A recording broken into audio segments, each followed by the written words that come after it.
Amigos, estamos de vuelta con más de Buenos Días y como cada semana tenemos como invitada especial a Gabriela Peroso, nuestra reconocida periodista, quien forma parte del equipo de BPI TV para que nos ponga en perspectiva sobre temas que son noticia en Venezuela.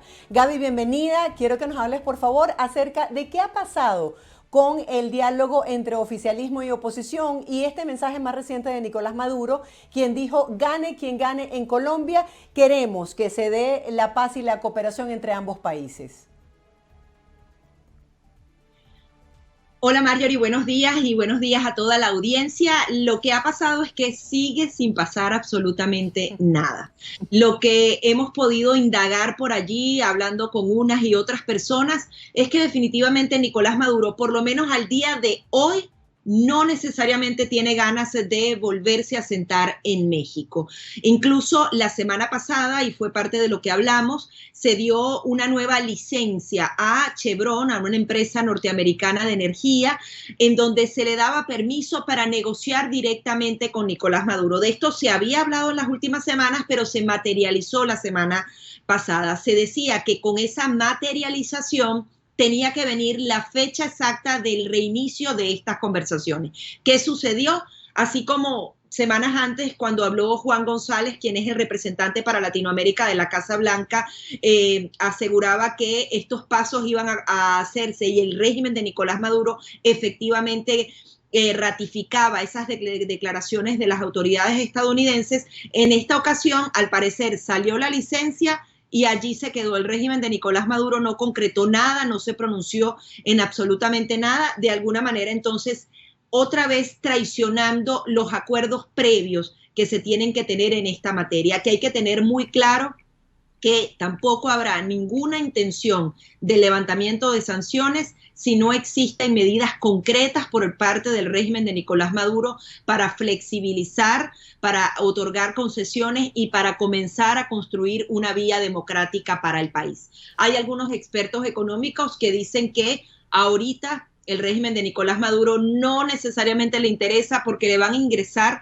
entre 17.000 y 22.000 millones de dólares en materia petrolera, porque el precio del petróleo subió, porque todavía siguen comercializándolo, a pesar de que ahora se van a tener que enfrentar a su propio socio, que es Rusia, para venderlo en el mercado asiático. Mientras Nicolás Maduro siga llenándose los bolsillos, va a tratar de ganar tiempo. Hay quienes dicen que efectivamente sí están dispuestos a sentarse otra vez en México para lograr una apertura energética, pero otra vez hacen este tipo de estrategias para ganar tiempo.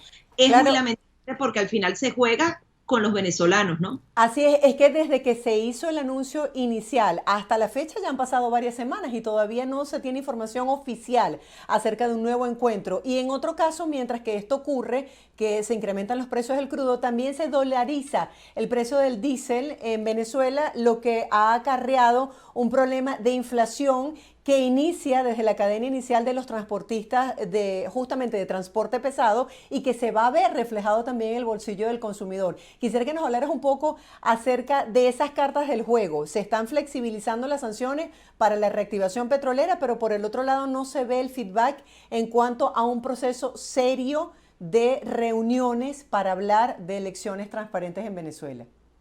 Sí, hasta ahora la política de sanciones ha permanecido tal y como está en materia energética. La flexibilización no se ha dado, se ha anunciado que podría flexibilizarse con miras a obtener algunas concesiones democráticas para el país. Eso lo tenemos que tener muy en cuenta porque de alguna manera la retórica es ya se flexibilizó. No, las licencias permanecen exactamente como están. En el tema del diésel en particular fue una jugada interna que hizo el régimen de Nicolás Maduro. Habían varias estaciones de servicio, más de 100 si no me equivoco, que de alguna manera no estaban dolarizadas y seguían disfrutando de un subsidio por parte del Estado. Al parecer ese subsidio ya se quitó y los transportistas ahora de pagar un diésel que era prácticamente regalado, ahora lo están pagando al precio del mercado internacional y seguramente tienen todas las restricciones del mundo para poder subir el pasaje a las personas que utilizan el transporte público. Entonces imagínate, tienes que pagar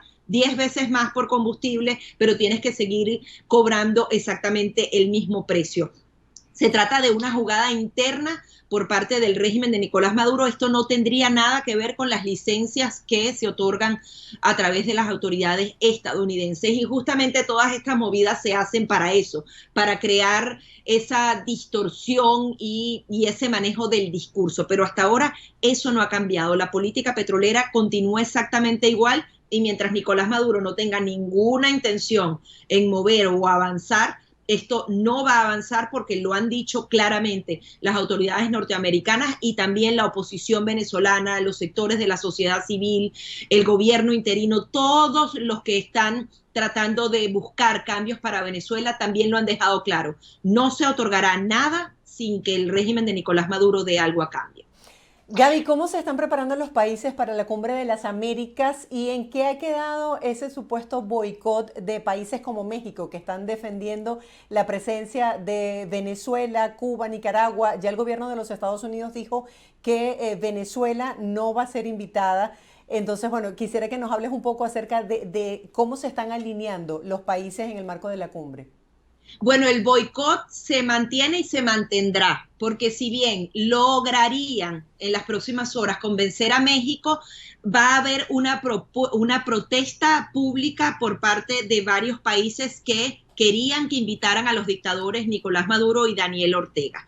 La situación al día de hoy, yo creía que iba a tener ya una resolución, pero no se logró. El día de ayer conversamos con Juan González, quien es justamente el máximo representante de la Casa Blanca para Latinoamérica, y también con Brian Nichols, de parte del Departamento de Estado también para el hemisferio occidental. Creíamos que ya tenían una respuesta, pero al parecer las negociaciones con México permanecen. El día de ayer, en una llamada directa entre Alberto Fernández, presidente de Argentina, y el presidente de Estados Unidos, se logró que Argentina se sume a los países que van a viajar a la Cumbre de las Américas. Recordemos que Estados Unidos ha tenido que hacer una labor titánica en la región.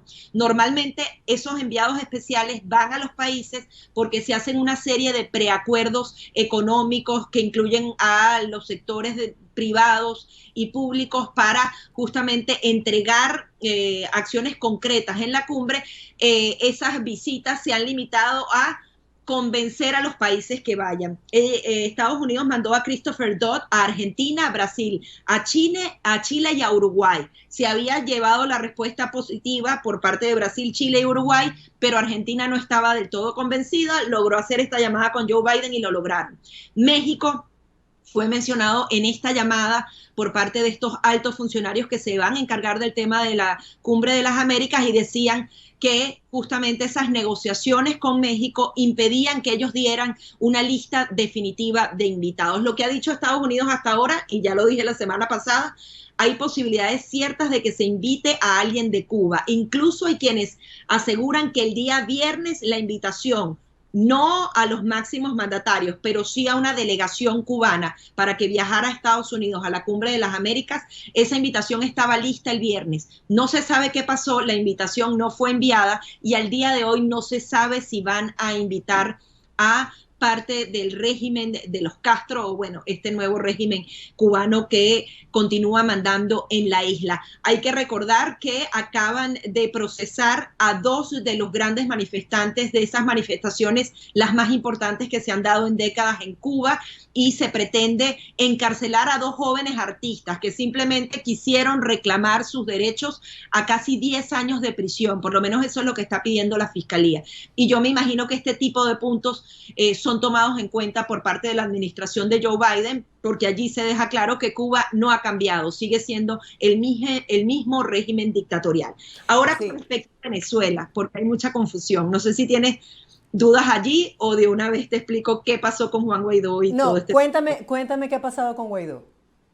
Bien, el día de ayer las preguntas en esa rueda de prensa giraban justamente en torno a las invitaciones y varios periodistas insistieron en el tema de Juan Guaidó. Y una de las preguntas se hizo de una manera bastante habilidosa por parte de La Voz de América, en donde decía, si ustedes reconocen a Juan Guaidó como el presidente interino, ¿por qué no lo están invitando? ¿O en calidad de qué va a ir? Decía otro periodista español que estuvo allí. El funcionario no lo respondió porque desde el principio dijo, aquí lo importante no es quiénes vayan, sino lo que se vaya a lograr en la Cumbre de las Américas. Pero allí hay una frase que incluso provocó un titular que tuvo que ser luego desmentido, en donde ellos justamente aseguraban que podría descartarse la posibilidad, o sea, todo es súper ambiguo, de invitar a Juan Guaidó a la Cumbre de las Américas porque no todas las naciones comparten esa visión de apoyar al gobierno interino. Estados Unidos dice, seguimos reconociéndolo, pero en miras de sumar a todas las voces posibles. Esto es una posibilidad, es decir, es una posibilidad que no se ha invitado Juan Guaidó. Aquí yo lo que interpreto, Marjorie, es que México no es que estaba buscando que Nicolás Maduro y Daniel Ortega vinieran acá a Estados Unidos, porque ya lo hemos dicho, Nicolás Maduro no puede pisar suelo estadounidense y la esposa de Daniel Ortega tampoco puede venir para acá, sino que lo que se quería era, ok, ellos no serán invitados, pero que tampoco se siguiera reconociendo a Juan Guaidó. Lo siguen reconociendo, pero si no va a la Cumbre de las Américas, realmente es un golpe muy fuerte a todo el tema de la legitimidad en torno al gobierno interino. Entonces, de alguna manera, pareciera que están cumpliendo el cometido. Va a haber esta protesta pública. El presidente de Argentina va a ir como presidente de la CELAC a justamente llevar la voz de los pueblos. Ya lo están anunciando, se ha puesto de acuerdo con México. Adicionalmente, nos han dado información que Venezuela ha mandado a algunos activistas políticos a Los Ángeles. Ya están en Los Ángeles y están con una organización que se llama Code Pink.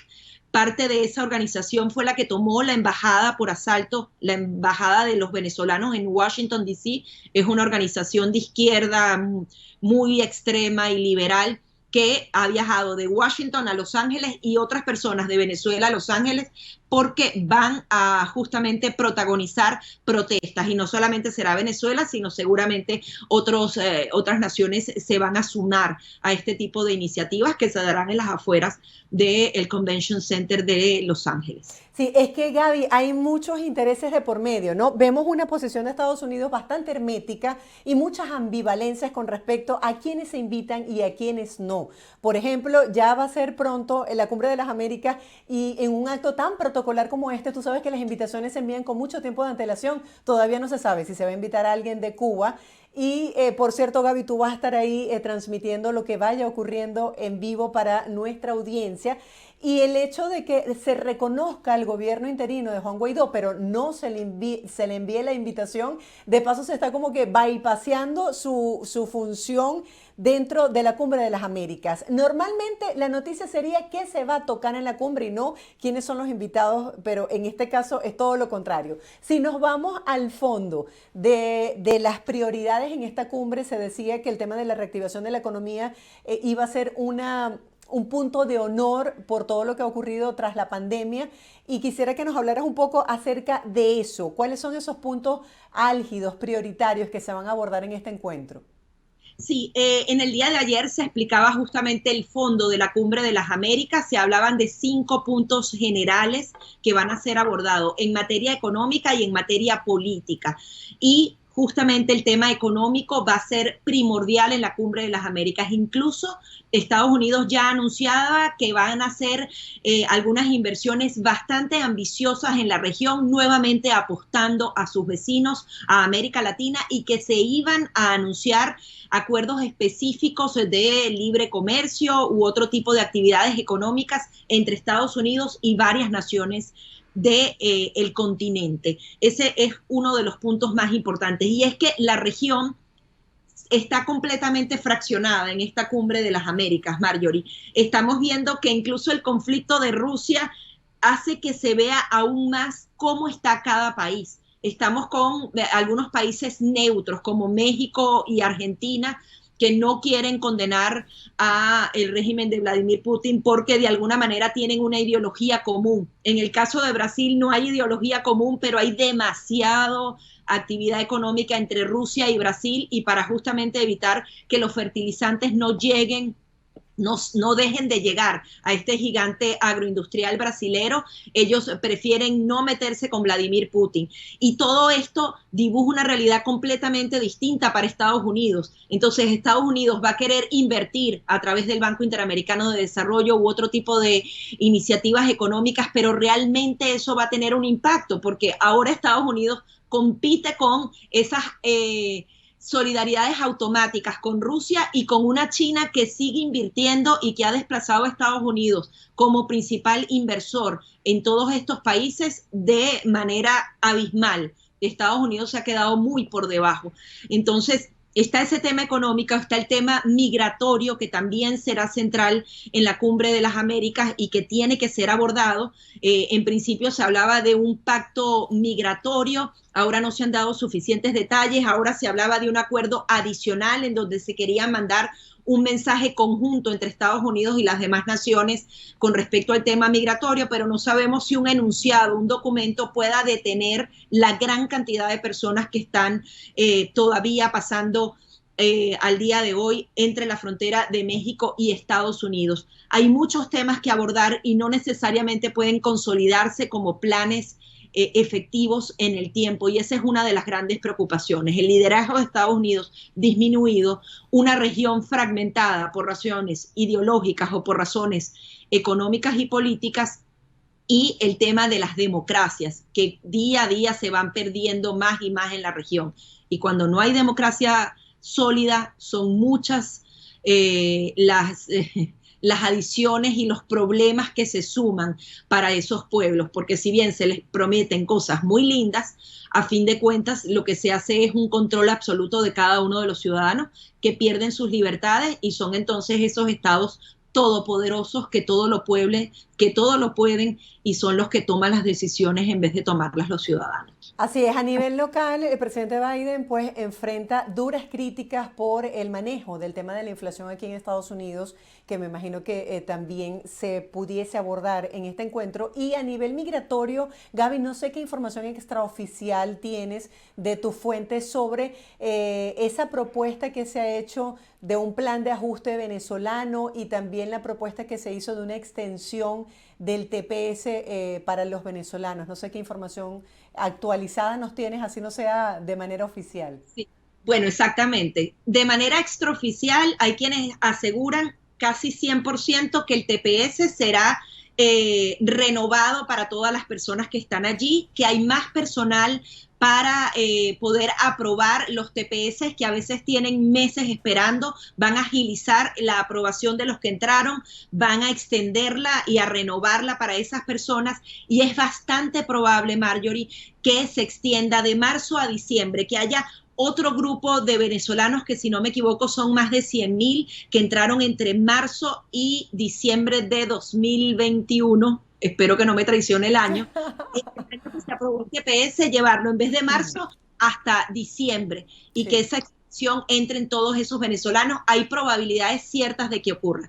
Con respecto a la ley de ajuste, no hay información específica, pero yo te lo doy desde mi punto de vista. Si los venezolanos no logramos llevar al TPS a nivel del Congreso de Estados Unidos, es muy poco probable que una ley de ajuste que da muchísimos más beneficios migratorios a los venezolanos sea aprobado en el Congreso. Vienen las elecciones de medio término y adicionalmente todo lo que tenga que ver con migración, Marjorie, es un grave problema para ambos partidos. Acá ellos prefieren no meterse en ese tema y tratan de ayudar a los venezolanos. Lo hicieron por vía ejecutiva. Primero Donald Trump tomó un tipo de medida y luego Joe Biden aprobó el TPS. Yo creo que más allá de eso es bien difícil que lo logremos, y tenemos que ser realistas y trabajar con lo que tenemos. Si se logra esa extensión y 100,000 venezolanos más pueden contar con el TPS, es una ganancia. Actualmente, como está el mundo y como se revirtieron algunas políticas con Cuba,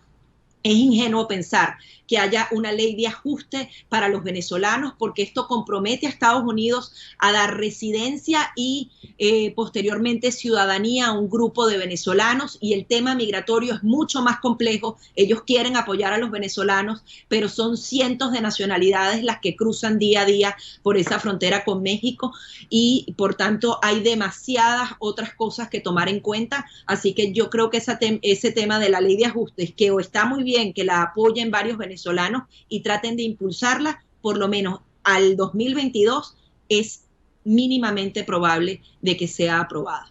Estamos ya en las puertas, Gaby, de otro hecho noticioso, que son la segunda vuelta de las elecciones presidenciales en Colombia. Maduro decía que gane quien gane la presidencia de ese país, era necesario trabajar desde la paz y la cooperación. Ya Rodolfo Hernández decía que no iba a participar en ningún debate. ¿Cómo ves tú el escenario político de cara a esa segunda vuelta presidencial que define no solo el futuro de Colombia, sino las relaciones con el gobierno de Venezuela? Bueno, a pesar de que los dos candidatos no son buenos para Colombia, por lo menos en mi opinión personal, se ha puesto buena la contienda. Gustavo Petro tiene liderando las encuestas desde hace 2 años, Marjorie, y esta semana por primera vez no las lidera. En algunas se da empate técnico, en otras le dan hasta 7 puntos por encima a Hernández. Le cambió completamente el panorama a Gustavo Petro, quien adicionalmente ahora tiene que cambiar su discurso, porque el discurso de él era muy sencillo. Yo soy el cambio, yo tengo todo este tema social y estoy en contra de toda la política. Pero este Hernández, justamente en las últimas 2 semanas, antes de la primera vuelta, ganó toda esa preferencia, justamente criticando a la política actual, al gobierno y a todo lo que ha sido la tradición política y democrática de Colombia. Por tanto, Petro se la ve difícil, y me encanta que se le vea difícil, porque si bien Hernández es un candidato que no me convence, es muy populista, es un hombre que va a respetar el sector privado, y Gustavo Petro no lo va a hacer.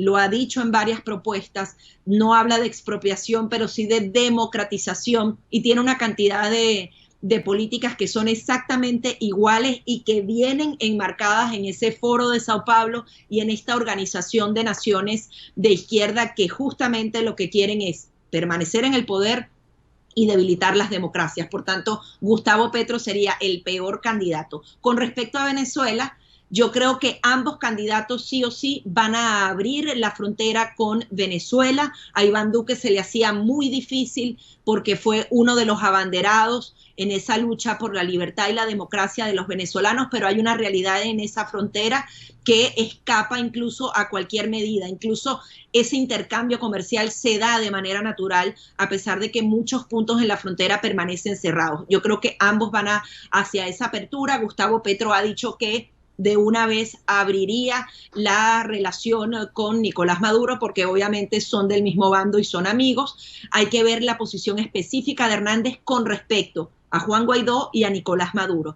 Pero de todas, yo creo que el tema fronterizo va a cambiar luego de que ellos asuman el poder, pero esto es en agosto, o sea que todavía nos falta bastante para llegar allá. La cobertura de estas elecciones, que será para el próximo 19 de junio, y también de la Cumbre de las Américas, Gaby, que estaremos muy atentos a lo que será tu cobertura en vivo para llevar a la audiencia todos los detalles. ¿Cómo te estás preparando ya para esta cumbre y cuál ha sido la logística que se ha diseñado para los medios de comunicación? Si bien partimos desde el domingo, porque hay un tema allí de credenciales que hay que tomarlas con anterioridad, el grueso de la Cumbre de las Américas se va a desarrollar de miércoles a viernes.